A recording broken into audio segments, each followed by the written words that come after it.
Bareilly Samajwadi party की नेता पूर्व दर्जा राज्य मंत्री 125 कैंट विधानसभा क्षेत्र से आवेदनकर्ता डॉक्टर साधना मिश्रा से आज हमारे संवाददाता ने उनके आवास विकास स्थित निवास स्थान पर मुलाकात कर खास बातचीत की। बातचीत के दौरान पूर्व दर्जा राज्य मंत्री डॉक्टर साधना मिश्रा, जो कि बरेली की जानी मानी समाज सेविका के साथ ही राजनीति के क्षेत्र में कई महत्वपूर्ण कार्यों के लिए जानी पहचानी जाती है, सपा सरकार में दर्जा राज्य मंत्री रहते हुए संपूर्ण उत्तर प्रदेश में डॉक्टर साधना मिश्रा द्वारा किए गए कार्यों को आज भी लोग याद करते हैं। इस संबंध में डॉक्टर साधना मिश्रा ने कैंट क्षेत्र से अपनी मजबूत दावेदारी पर चर्चा करते हुए बताया। बरेली से मुस्तकीम मंसूरी की रिपोर्ट।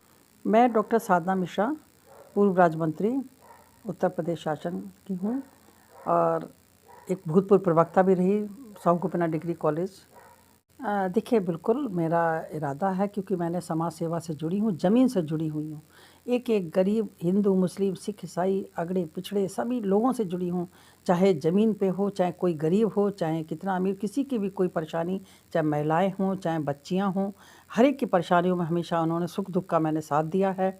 और मैंने इतनी मेहनत की है। 93 से मेरा सफ़र राजनीतिक समाजवादी पार्टी में ही समर्पित कार्यकर्ता रही हूँ और मेरा जीवन पूरा समाज सेवा में बीता है।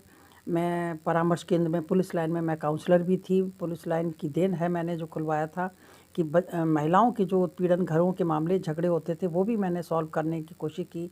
बरेली के अंदर क्या, उत्तर प्रदेश में जब हमारे माननीय नेताजी ने और अखिलेश जी ने मुझे कमान संभालने को दी है, उनकी देन है। आज मुझे इतनी ताकत मिली है, तो क्यों ना मैं सेवा करूं। समाजवादी पार्टी को हमने बढ़ाने का काम किया है समाज में, और कैंट क्षेत्र में इतना काम किया है, पूरे बरेली के अंदर पूरे जितने भी हैं ज़िले, सभी में काम किया है। परंतु कैंट क्षेत्र की जनता मुझे चाहती है और ताकत मिलेगी। अखिलेश जी मुझे चाहेंगे, टिकट देंगे तो मैं और ताकत के साथ उन लोगों के काम आऊँगी और समाज की सेवा करूँ। कितनी संभावना है आपके टिकट मिलने की समाजवादी पार्टी की ओर से? मुझे तो देखिए 100% उम्मीद है कि मुझे टिकट ज़रूर मिलेगा, क्योंकि हमारे नेताजी और अखिलेश जी हमेशा महिलाओं को बहुत सम्मान देते हैं और मैंने जानते हैं कि मैं पढ़ी लिखी हूँ, महिला हूँ, ब्राह्मण हूँ और प्रोफेसर भी हूँ और जनता से जुड़ी एक समाज सेविका के रूप में जानी जाती हूँ। मैं किसी की पहचान की मोहताज नहीं हूँ। तो हर जनता की जब सुख दुख का साथ देंगे तो मुझे ज़रूर इस लायक मैं समझते हैं और मुझे ज़रूर कैंट से टिकट मिलेगा। मैडम, बरेली की 9 विधानसभा क्षेत्र हैं और कैंट विधानसभा क्षेत्र ऐसा है जिसके लगभग 34 वार्ड नगर निगम में आते हैं और 4 वार्ड कैंटोनमेंट बोर्ड में आते हैं। उसके बावजूद कैंट क्षेत्र बहुत पिछड़ा हुआ है। इसके बारे में क्या कहना चाहेंगे? देखिए, जो यहाँ के विधायक थे हमेशा उन्होंने काम नहीं किया, केवल वोटों की राजनीति की। अगर जनता के बीच में जाते और इतने पावरफुल होते हुए भी एक विधायक इतना पावरफुल वित्त मंत्री रहता हुआ, उन्होंने ना अपने क्षेत्र में काम किया, ना कैंट के क्षेत्र में काम किया है।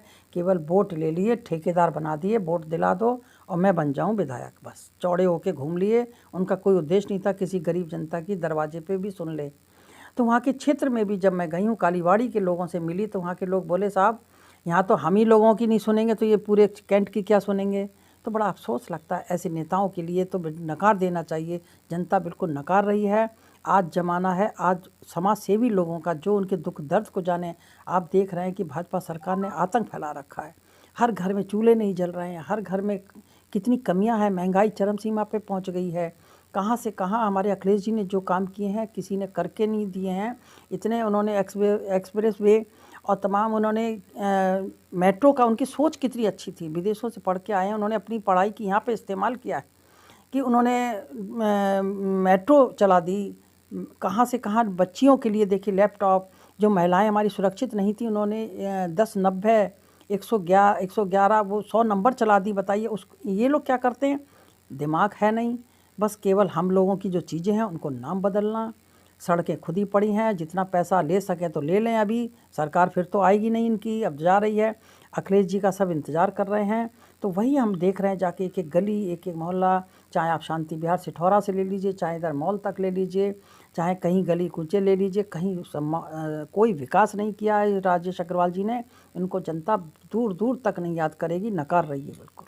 मैडम, ये बताइए, कैंट विधानसभा क्षेत्र बहुत पिछड़ा विधानसभा क्षेत्र है। यहाँ के लिए आपका डेवलपमेंट प्लान क्या है?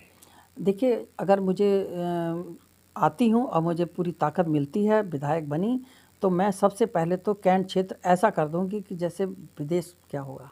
एक अपनी सोच है, कोई जितने भी गरीब होंगे सबसे पहले वहाँ से चलूँगी कि कोई भूखा ना रहे, राशन कार्डों की कमी है और किसी के घरों में चूल्हे नहीं जल रहे हैं वो हैं, नौकरियों के परेशान हैं। यहाँ पे कुछ पिछड़े ऐसे वर्ग हैं जहाँ पढ़ाई लिखाई तक नहीं, जबकि देखिए बरेली कॉलेज, यूनिवर्सिटी सभी चीज़ें हैं और कितना हाहाकार है। कहीं आप देख रहे हैं कोई स्कूलों की वो नहीं है यहाँ पे उन्नत। ऐसे ही बच्चियों के भी स्कूल देखिए, यहाँ पे आप सुभाष नगर में देख लीजिए, जगह पड़ी हैं, कोई देखने वाला नहीं। ऐसे नई नई चीज़ें, फैक्ट्रियाँ हों, कुछ रोज़गार मिले। जो फैक्ट्रियाँ थी वो भी भाजपा ने के लोगों ने देखिए सब बंद कर दी, जो कि एक बरेली रबड़ फैक्ट्री के नाम से जाना जाता था। जब बरेली में घुसते थे तो लाइटें चमक रही हैं, एक रबड़ फैक्ट्री, बिम्को फैक्ट्री, कत्ता फैक्ट्री, क्या ज़माना था बरेली शहर का। आज वो सब बंद हो गई है। आज क्या हो गया, स्मार्ट सिटी कह रहे हैं, कभी स्मार्ट सिटी नहीं बन पाएगा। आप देखिए गड्ढा सिटी बन गया है, बिल्कुल हर जगह परेशान जनता, वो त्रस्त है, कहीं भी कोई खुशहाली नहीं है। मैडम, 125 कैंट विधानसभा क्षेत्र के दो कार्य, एक तो जरी दरदोजी का कार्य और दूसरा फर्नीचर और केन फर्नीचर का कार्य, ये लगभग ठप हो गए हैं। इन लोगों के लिए क्या आपका प्लान है और क्या योजना है? बिल्कुल, मेरा इनके लिए सबसे पहले प्लान होगा, क्योंकि जो मैं देख रही हूँ कि ठेकेदार ऐसे गरीब लोगों से घरों पे कढ़ाई करवाते, महिलाएं बच्चियां अपनी आंखें कैसे करती हैं और उनसे उन्हें उतनी आमदनी नहीं मिलती, उन्हें वो दाम नहीं मिलते हैं जो इन्होंने मेहनत की है। तो वो सब चीज़ ख़त्म करके उनका डायरेक्ट मैं इस तरह से बाज़ार के अंदर जो इनकी चीज़ें हैं हुनर है, वो देश विदेशों में भी अपने जाना चाहिए। अपने भारत के अंदर नई चीज़ें पहुँच रही हैं अभी। आप देखिए बॉम्बे में ठेकेदार पहुंचा रहे हैं, हमारी जो गरीब जनता है उनको वो चीज़ दाम नहीं मिल रहा है जिस हिसाब से वो पूरा दाम मिलने के लिए उनकी घर की खुशहाली हो, जो उनकी मेहनत है। फर्नीचर भी इतना बढ़िया बरेली का मशहूर है कि बेंत का काम इतना बढ़िया होता है, वो चीज़ें उन्हें नहीं मिल रही हैं, उनसे ठेकेदार बीच में खा जाते हैं, दलाल लोग। तो वो चीज़ें ख़त्म करूँगी सबसे पहले इन लोगों के। मैडम, कैंट क्षेत्र की जनता को आप क्या संदेश देना चाहती हैं? मैं यही देना चाहती हूँ संदेश कि कैंट क्षेत्र का मैं इतना ज़बरदस्त विकास करूँगी कि आप लोग भी देखेंगे कि स्मार्ट सिटी तो अलग रहा, ये कैंट स्मार्ट सिटी होगा और ये देश विदेशों की यहाँ पे झलक होगी।